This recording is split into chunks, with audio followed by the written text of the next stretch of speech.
Great. Well, thank you and good afternoon, everybody. I'm your chair, Chris Trumbauer. Thanks for joining this December meeting of the Crownsville Advisory Committee. We've got a pretty interesting agenda today. What we're going to do is start off with our usual project manager update from Mike and his team. And then we've got a presentation from Antonia Hilton, who I think you will all recognize as the author of a book on the Crownsville Hospital Center and its history. So we're very privileged to have her.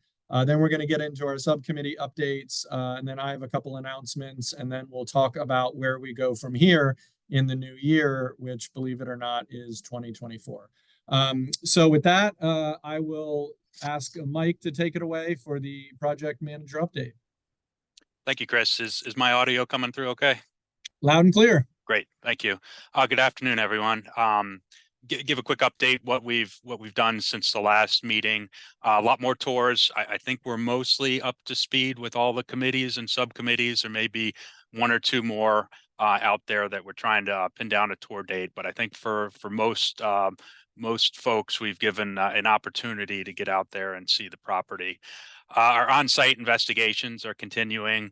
RK&K has been tasked with the utility, the water and wastewater investigations. They're getting pretty close, another month or two, and they'll have most of that wrapped up, and we'll have good visibility on those underground utilities.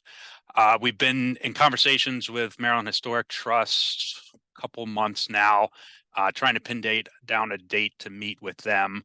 They're out there. Their offices are at 100 Community Place, so we do have a date on the calendar, meeting with them just after the holidays. Kind of have an initial meeting with them and talk through, how we're gonna work on this. The cemetery memorial, that's progressing. We have the site work completed, and I'm meeting with contractors tomorrow to kind of our county on-call blanket contractors to go over the scope to build the plaza and the pavers that are going underneath the granite memorial. And we are also planning our next public meeting. We're looking tentative early February, but we're working with DPW Customer Relations to get that on the calendar. And Cecily has some updates on the master plan. Hey, Mike, before we hear from the master plan, do you have any update on the timeline for the cemetery memorial? I believe since it's limited scope for the plaza and the pavers, the area around the memorial, so we can go to a county blanket, which will speed things up. I'm hoping to get that completed, the site work in March or early springtime is what we got on this calendar now. Okay, thank you. Problem. Very good. Thank you, Chris and Michael. I'll just briefly add on to Michael's report out. Our team continues to review background information. RK&K is close to having their base plan, including the existing conditions such as utilities, the natural resource inventory, forest stand delineation, etc. And they are also working on developing the traffic baseline, pulling in data from various sources. Design Collectives working on a storyline, if you will, a storytelling timeline, researching important dates, people, buildings, and cultural contexts. Excited to hear from Antonia today. We are reading your book diligently and pulling from that as one of the sources. Michael mentioned the meeting with Maryland Historic Trust, MHT, scheduled in early January. And other than that, we're expecting the reports for existing conditions to start coming in from our subconsultants in early January to mid-January in preparation for sharing with you all, and then at the community meeting and preparing for that. We were just last out on site on Monday of this week, toward the last of the buildings, Building A, which is behind the admin buildings connected to the laundry. In very bad condition, but it does help to form a nice courtyard with the other admin buildings. So despite its existing conditions, we're hoping that it could find a use in the future. So attending meetings, subcommittee meetings and committee meetings, and getting information from all of the above. So thank you very much. Great. And Mike, does that conclude the project manager report? Yep, that's all we have. Excellent. Does anyone have any questions on the master plan or Mike's update at the moment? All right, then we'll move on to our keynote performance today. We're very fortunate to have Antonia Hilton with us today. It's been a while, I think, Antonia, since you first reached out to the administration, but we've been in touch for what seems like a year or two, leading up to the time when the county was able to take over the property. Antonia, you have I'd say around 15 or 20 minutes, if you'd like, to give us some history and insight and tell us about your book, which is very exciting, and we're really pleased and lucky to have you today. So if you're ready, we'll turn it over to you somewhere on the train tracks between here and New York, I guess. Yep, I am on my way from Washington, D.C. to New York City, where I'm based. And so if you hear any funky noises or anything like that, please bear with me. If you don't hear something that I say, please feel free to put something in the chat or flag me if I need to repeat. But thank you, Chris. It has been a pleasure getting to know all of you. I know many of the faces on this call through the course of my reporting. And while I've been in touch with the county for about 2 or so years now, I've been talking to people in this community for 10 since I was 19 years old and just an undergraduate in college. And I'll begin, I guess, my presentation to all of you there, because I think it helps people understand why I came to this story and why Crownsville matters to me, although I'm not someone who was born and raised in the Annapolis area. I got to college and decided I wanted to study the history of science because I came from a family that had a history of mental trauma. And I have family members who were institutionalized in places like Crownsville, but in other parts of the country, like Michigan, for example. And many of those institutions, if you try to study them, if you try to find photographs or records of family members who were there, they were destroyed, never kept in the first place. In some cases, which is the case for a place where my great-grandfather spent some time, those sites have been turned into things like amusement parks or Halloween rides. And they haven't been turned into spaces for education, for remembrance, and the community in some of these cases had very little say in what happened. And so I was searching at that time for answers for both, academic, but also personal reasons. And I came across Crownsville, and I realized that there was this unbelievable untold story. That there were resources, not all of them. Some of the records have not survived. But there is a lot more there on the property in the Maryland State Archives and in the memories of all the people who lived, worked there, and who are still in the community that were for so long untapped, but I believed so deeply deserve to have their chance to be told, not just locally, but at a national level. I really do believe that Crownsville and the story of the county is a story about the country. And that's what really has pushed me, and that's what drives my reporting and my relationships with so many of the folks who I know many of you know. So my book is called Madness, Race and Insanity in a Jim Crow Asylum, and it follows the history of Crownsville Hospital in chronological order. So beginning in the early 1900s all the way to its closure in 2004, and it's structured in 5 parts. And so I'll take you through some of what the book explores, but I'm going to try to leave a bit of time here so that people can ask me questions if they'd like to at the end as well. In part 1, which is called Breaking Ground, I look at the very beginning of Crownsville, and it is a very curious story. It is the only example of an institution that I've been able to find in the United States that forced its own patients to take part in the construction of the hospital itself. That is something that I could not find in any other part of the US, and certainly not at any other Maryland hospital. And what I mean when I say that is that the patients at Crownsville, they were not just carrying some sandbags or casually assisting. They were working very closely with electricians.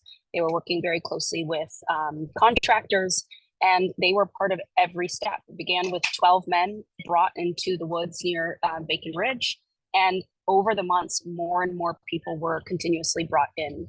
And so that's what the beginning of the book looks at. It also looks at the case of Polly Murray's father and his murder in the early years at the hospital, and the way in which both the sort of requirement that patients take part in the labor and also the sort of racial reality and violence of the time is affecting all of the patients.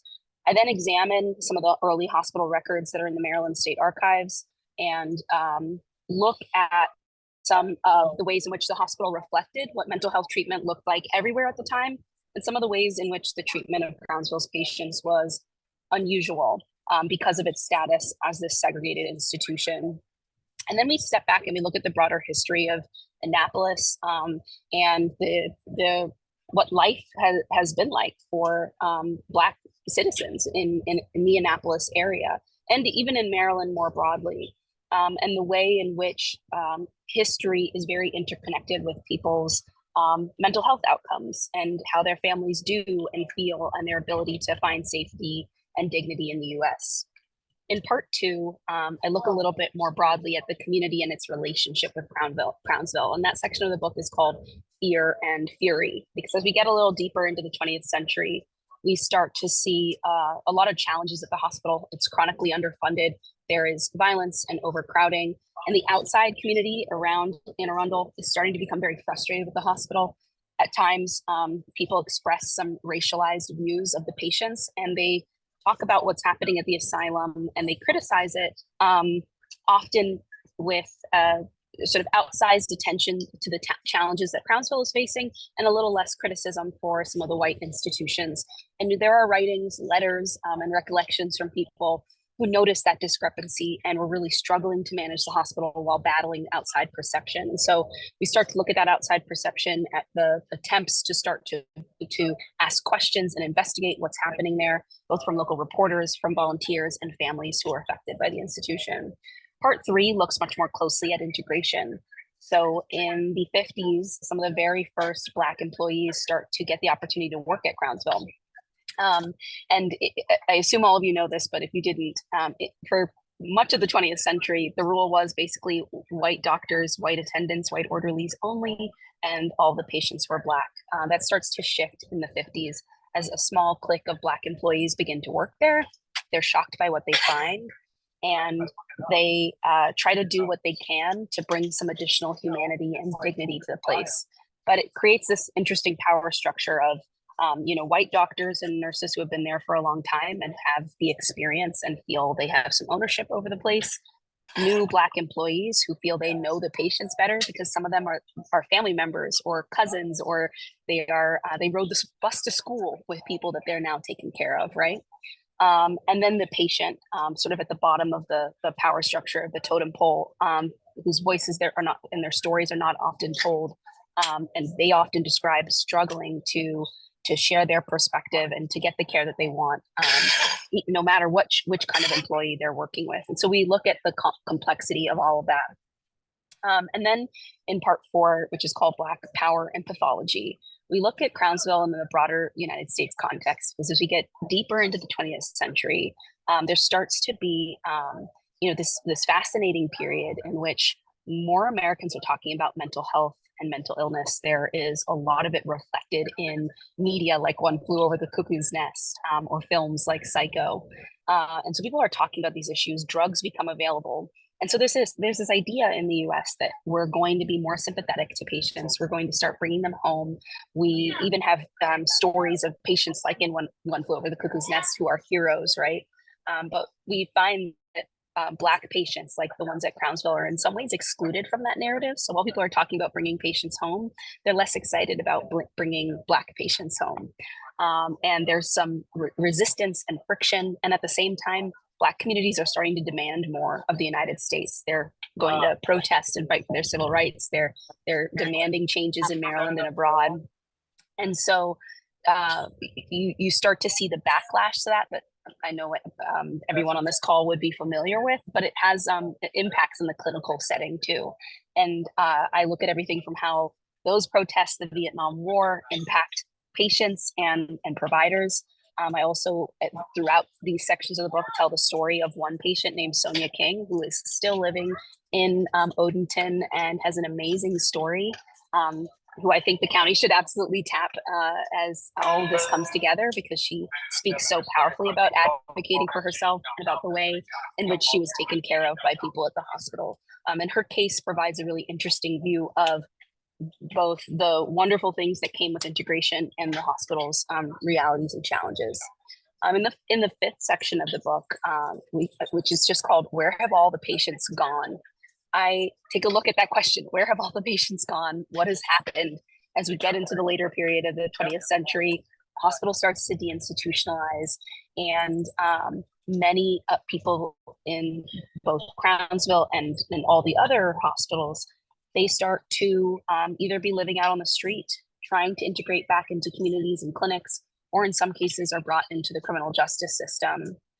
And this is a section that's really heavy on oral history and people's really rich memories, because they do the best job of really bringing that misunderstood period of our history to life. And we close at the ceremony that Janice Hayes Williams hosts every single year on the grounds, looking at what this remembrance means to people, the investigation that she has done, and the desire now in the county to recognize and to honor people and to celebrate their stories. So I'm going to pause there and give people a moment to think of questions. I still have time here, Chris, so anything that I can answer for all of you or share. I'm so excited for all that's to come, and I want Madness to be helpful to everybody, to be a resource that people can pull from and build up as well. And so people should feel free to reach out to me if you have ideas or other questions or lines of I'm available. I'm coming to Annapolis actually several times this winter. I'll be there in January 20th, and then again the week 20th. And we have events. We'll be stopping at different bookstores, so you will be able to find me if you would like to. And thank you all for the time you've given me, the support, and for, also especially Chris, you were able to make some of my reporting happen. My ability to get to know the county executive and to tell that side of the story is a really important one to the book. So I appreciate all of you, and I'm just grateful to now be part of this community that's trying to do this big project. Well, thanks, Antonia, and I appreciate you thanking us, but we're the ones that should be thankful. I mean, as a committee working on a big project, I think it's unusual but very exciting that we actually have a resource like yours available to us as we chart the future. So it doesn't make any sense to look forward if you don't understand the past. So we really appreciate the perspective that you are helping bring to this committee, which I think will be an important advisory committee on the ultimate decisions on Crownsville. So how we're going to do this, because if you've got some more time on the train, we do have a little bit extra time built into our agenda. If you can raise your hand digitally, then I'll call on you. And Allison, you're first in line, so go for it. Great. Antonia, thank you so much. What really stood out to me about what you just said was the fact that some of these facilities have been turned into Halloween rides or something like that, and just how really horrible that is. I've really appreciated that this group is taking this project really seriously and thoughtfully, and so I'm grateful for that. Also, just wanted to say I, while you're speaking, pre-ordered 3 copies of your book to read and to give to some folks. So anyway, thanks for being here and the work that you do. Thank you. That means a lot to me. Any other committee members have questions for Antonia while we've got her? Izzy. Well, I just want to pile on and express appreciation. How lucky are we to have a historian involved to give that perspective and hopefully be an ongoing resource as the work continues on this. It's just grateful for your work. Asha, you. it looks like you've got your hand up. Thank you. Again, lovely. And thank you for being so committed to this work and doing it so well. I do have a question as we are contemplating the future of this site and how we're going to be using it. What can you tell us about how these experiences that certain members of the population have had in these hospitals continues to affect either the former patients themselves or their families or their communities? As we think about what we want to do in that space, I think it would be useful to know the sort of longer term impacts of those programs.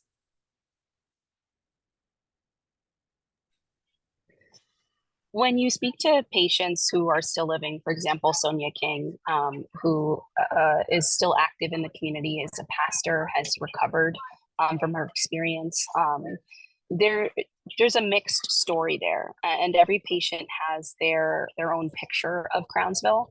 I think that's an important thing to honor too, that this is not a one-dimensional place, and that at times the story has, in the view of some of the community members, been told in a one-dimensional way. And so having that kind of gray area there, especially when it comes to patient experience, is really important. But one of some of the common themes or descriptions that you hear from patients is chronic neglect, spending large stretches of the day alone, there not being enough seating, sitting on the floor, sometimes not being given clothes, and employees describe that as well. Some of the women who I've spoken to who started out in the 50s, they described, their jaws sort of dropping to the floor because they arrived and found that many of their patients were in unbelievably filthy wards, with completely physically exposed, because they were not given clothing, they were not given shoes in the winter, their feet had completely blistered. And so some of the neglect was part of, some of that is some of the worst abuse, in addition to other, of course, like the physical abuse or medical abuse that people think of. What you hear then too is that as more Black employees came to work at Crownsville, that they stepped in and started to do more. So many of them described to me that their white supervisors would refuse to give them soap or washcloths, for example. So they would bring their own to bathe patients, to wash their hair, to braid their hair for them. And they would sit them on the floor just between their own knees and do that. They would bring drawstring or straw so that patients whose pants kept falling down could make a belt. They would take their kids' hand-me-downs and give that to kids on the adolescent ward. And so there started to be this sense from the employees that they had to go above and beyond and use their own resources to actually properly do their jobs. And then in the 70s, there's a journalist named Doug Struck who came and essentially snuck into the hospital for a week, pretending to be a patient. He is very much still alive. He has a fascinating perspective. He describes being on one of the men's wards, and his major concern was the overuse of medication in the 70s. And that's a big scene in the book as well, too, what he saw, how he experienced, and his belief that as hospitals moved away from using chains and chairs to restrict or seclude patients, that they started to abuse medication to do that. And so those are really important accounts to include. Sonia King has a really fascinating story, and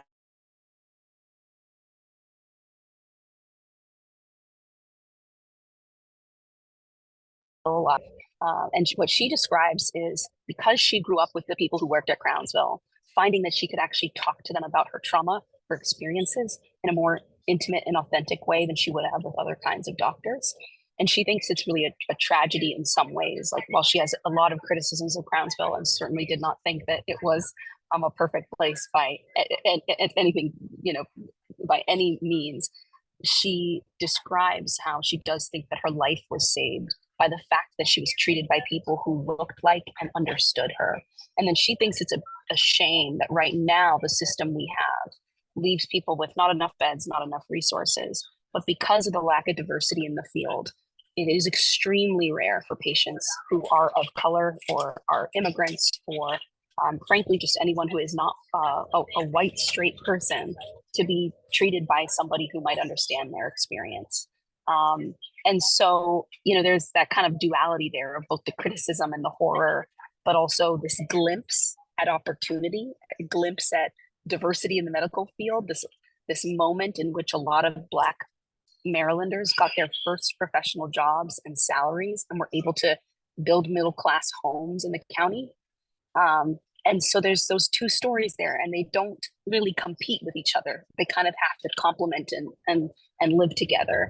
And both the patient and the employee testimony speaks to all sides of that. Great. Well, thank you very much, Antonia. And I just want to express on behalf of the committee, thanks for the work you've done. And I appreciate the offer to keep engaged with us.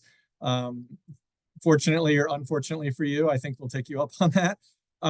But before we let you go back to your travel, we, as a county committee, you know, we can't endorse a private venture, but for informational purposes only, would you repeat when your book comes out, and maybe if you wanted to say if you had local events or book signings where people could find you if they wanted to learn more? Sure. So the book comes out January 23rd, 2024. That's less than 6 weeks away. And I know there are community members who've already gotten their hands on it. So you may have seen a copy floating somewhere around, but the hardcover real thing is out on January 23rd, and it's going to be available in all stores online. You can already pre-order it.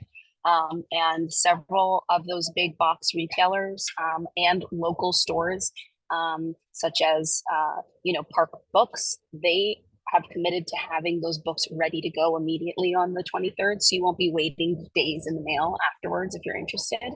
And then I'm going to be at an ALA library event in Baltimore on January 21st. And we'll be doing a talk there with a journalist named Milton Kent, whose mom worked at Crownsville for many years. And so if Baltimore is too far away, I will be in Annapolis the next weekend. On Friday, January 26th, we are going to be at Indian Creek School, which is on historic Crownsville property. 450 seats. We're hoping for a packed room to be able to host a talk, but also to do a ceremony that honors the people who lived and worked there. And I think you'll see lots of familiar faces at that event. I will be signing books, personalizing them, talking to people, answering questions. But if that doesn't work for you, the next morning on a Saturday, we're going to be at least at one, possibly two different library locations in Annapolis. First, the Discovery Library, and we may be working at something out with the West Street location too. So more news to come on that front. And then I'm still working on some other events. So if there are bookstores you would like me to visit, if there is a place in Maryland that you think should stock this book or know about it, feel free to email me. You can see my email and my name right there. Send me a note, and I am going to make it happen, because we're going to make lots of trips to Annapolis. It's the heart of this book. In addition to Baltimore and Annapolis, we'll also be going to places like DC, where there's you know, a community of people who also have memories and connection to the hospital. So please, I do not mind being bombarded with emails. It's really, really exciting to hear from people. And I don't know that this book is even the end of my work and the project. So I do mean it when I say I'd love to hear from you, and I hope to see you very soon. Great. Well, thanks again for taking the time today and for everything you've done up to this point. It's extraordinary, and we're very appreciative. And I think we'll probably be seeing you in January one way or another. So thanks, and good luck on the rest of your travel back to New York. So thanks, and we'll see you soon. Thank you, Chris. Thank you, everyone. Take care, and Merry Christmas and Happy Holidays.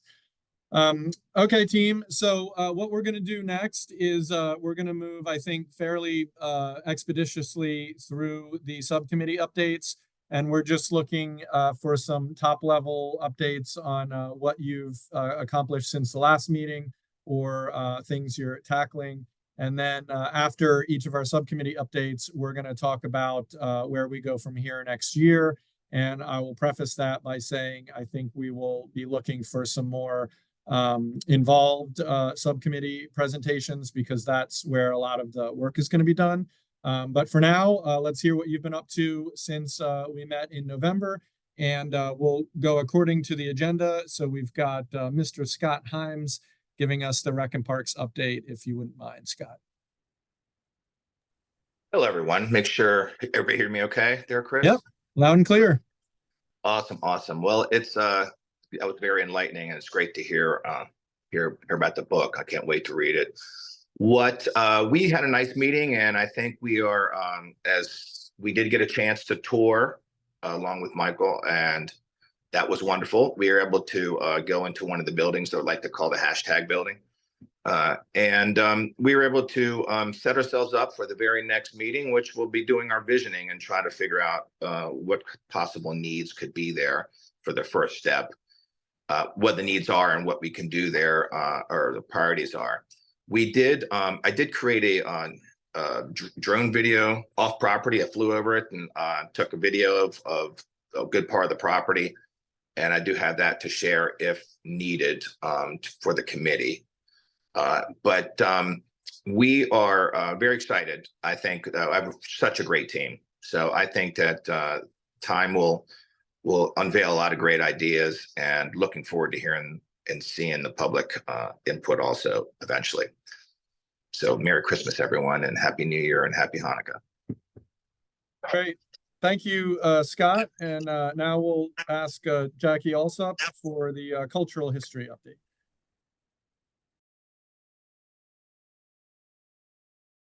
Oh, it looks like you're still on mute there, Jackie. Sorry.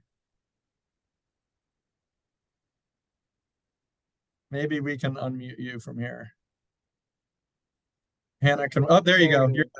I got it. Okay, good afternoon, everyone. It was really great to hear from the author, Antonio Hilton. Her book is outstanding, I think. But anyway, our subcommittee met on Thursday, November the 16th, and the agenda included a follow-up discussion about signage, which Jane Cox provided the update on. We talked about how some subcommittee members would sit in our meetings and provide the opportunity for our members to participate in other subcommittee meetings. Committee member Linda Marshall briefly noted about the upcoming book signing with author Antonio Hilton. We also discussed the upcoming site visit, which was held on Monday, November 27th. I wanted to thank Mike Strauss for taking the time out of his demanding schedule to give us a 1.5 hour tour and answer our questions. It was very enlightening.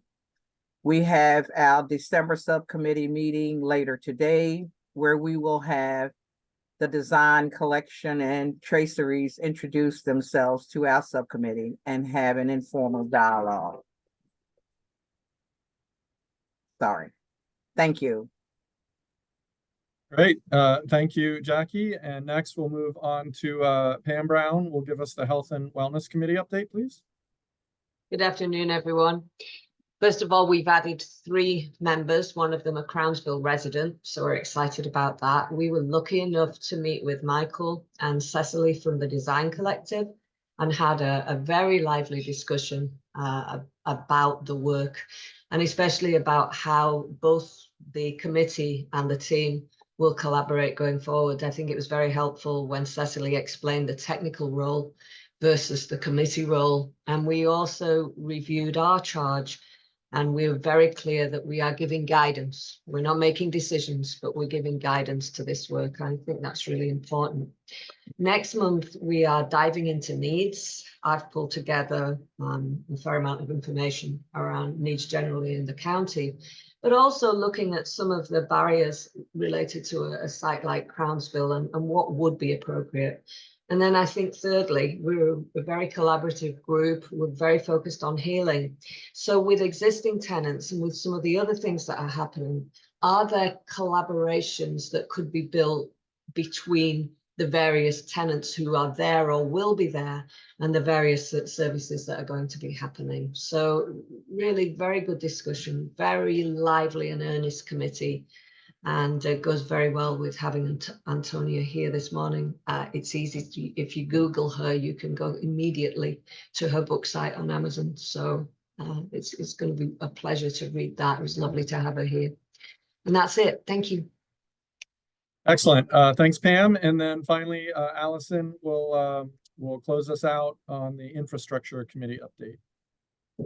Thank you so much. We've also had a couple of new additions to our subcommittee, including a Crownsville resident, which I think is an important piece for us. We've closed our membership now because we've had several additions since our first meeting here, but are committed to hearing from anyone who's interested in our work. We last met on November 27th. We had a presentation from Mike and from Cecily as well.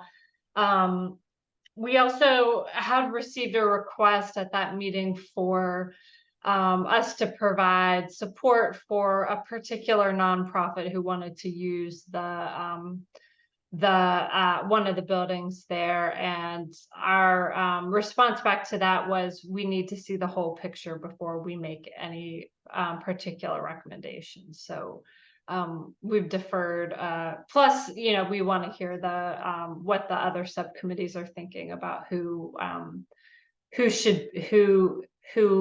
would be appropriate to be on the property. So we did defer on that decision. However, we are going to be taking a close look at our meetings going forward at the public comments that we've received, the lists that Hannah's provided us, and so we know for sure what people are interested in seeing there. Our next meeting is on Monday, and we've had a lot of great engagement, so looking forward to that. Great. Well, thanks, Allison. And thanks to all our subcommittee chairs. It sounds like everybody's really firing on all cylinders right now. And that is a great segue into what I'd like to discuss next, which is where we go from here. So this is the last meeting of this year.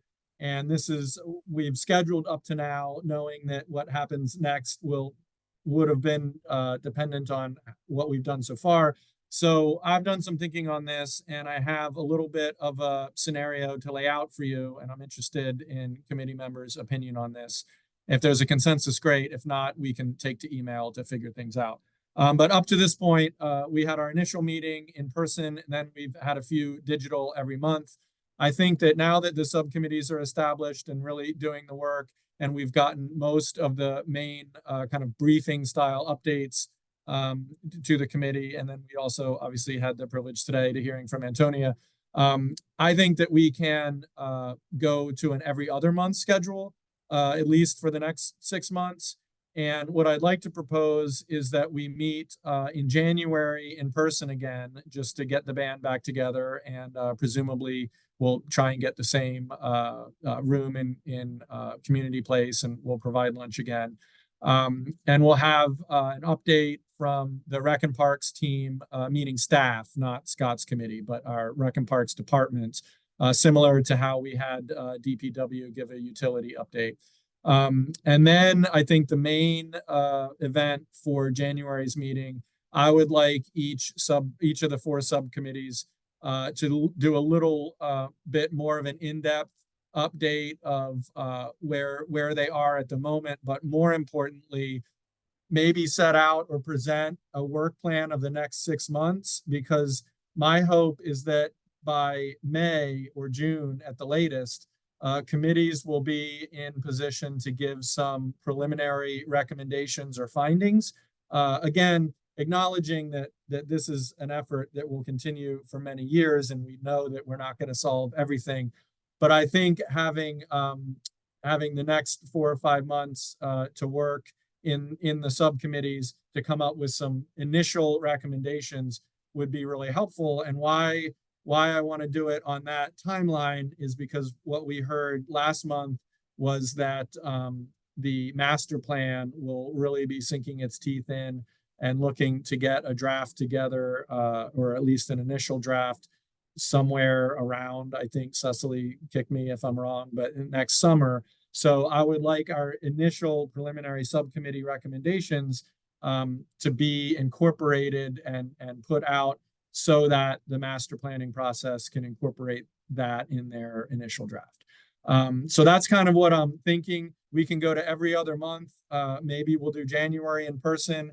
We could do March, we could do virtual. And then if we wanted to get back together in person to kind of do our subcommittee presentations, our interim presentations, we could do that one in person again in May.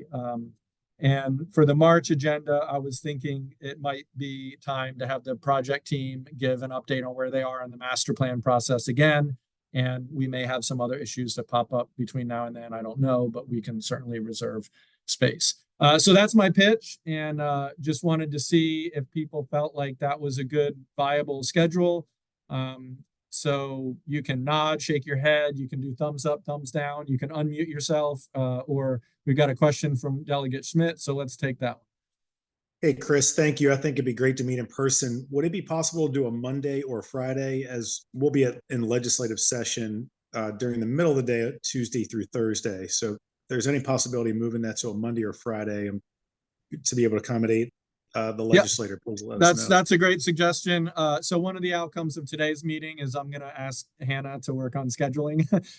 So that's a great point. And many of the folks are probably involved some way in the legislative session. So we will definitely accommodate that schedule. Yep. Thank you. Appreciate that.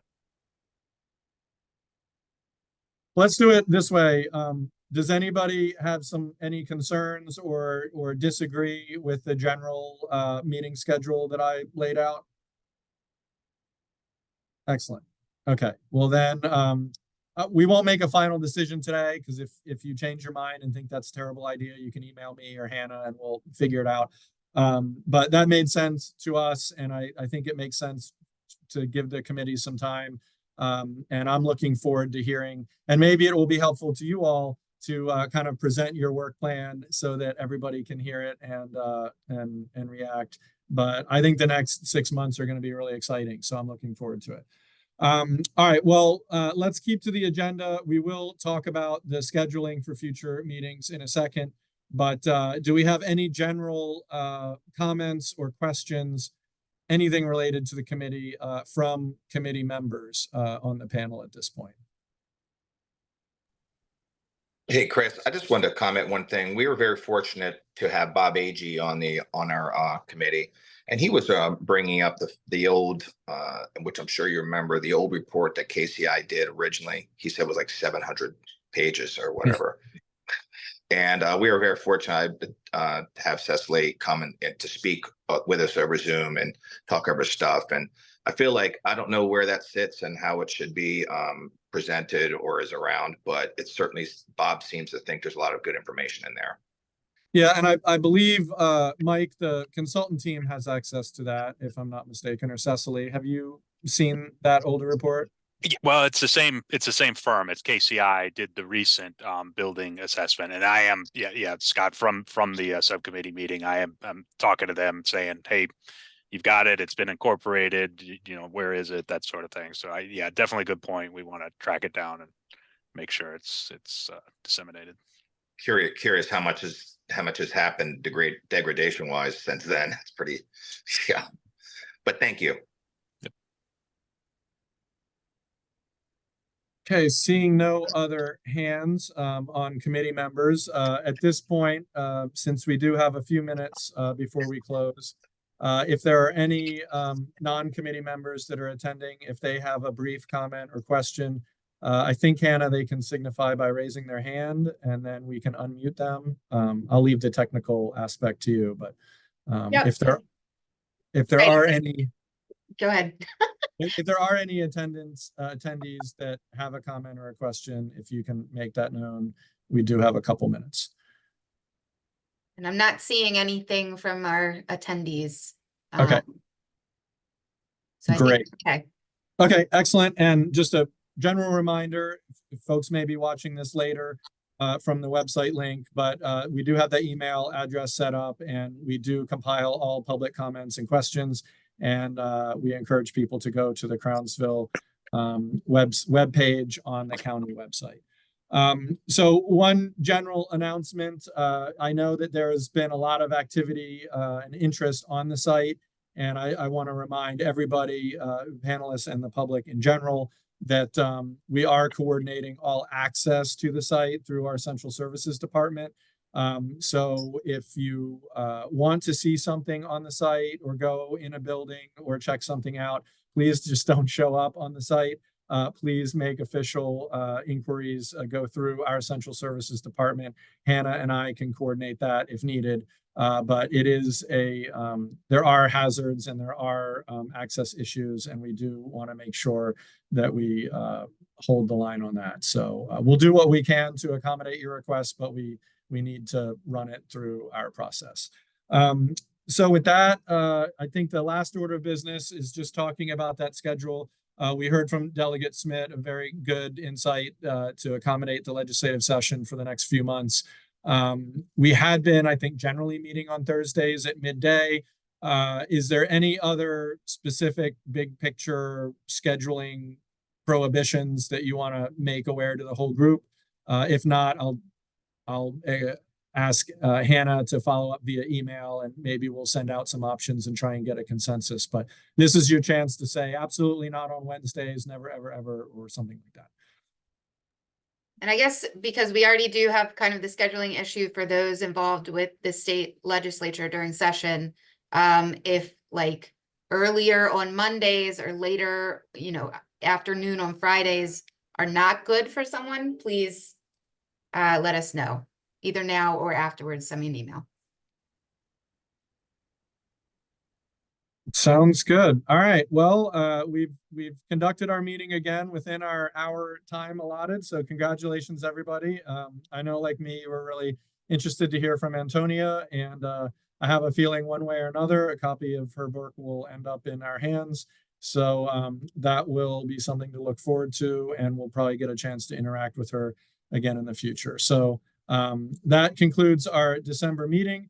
We will see you in person on January at a date to be named shortly, and we'll get you an agenda ahead of time, obviously, but do plan subcommittee chairs to kind of present your work plan leading forward for the next 6 months. And I think that'll be really exciting. So with that, I'll say have a great afternoon, a super holiday season, and a Happy New Year, and we'll see you in January. Thanks, Chris. All right, bye-bye. Thank you.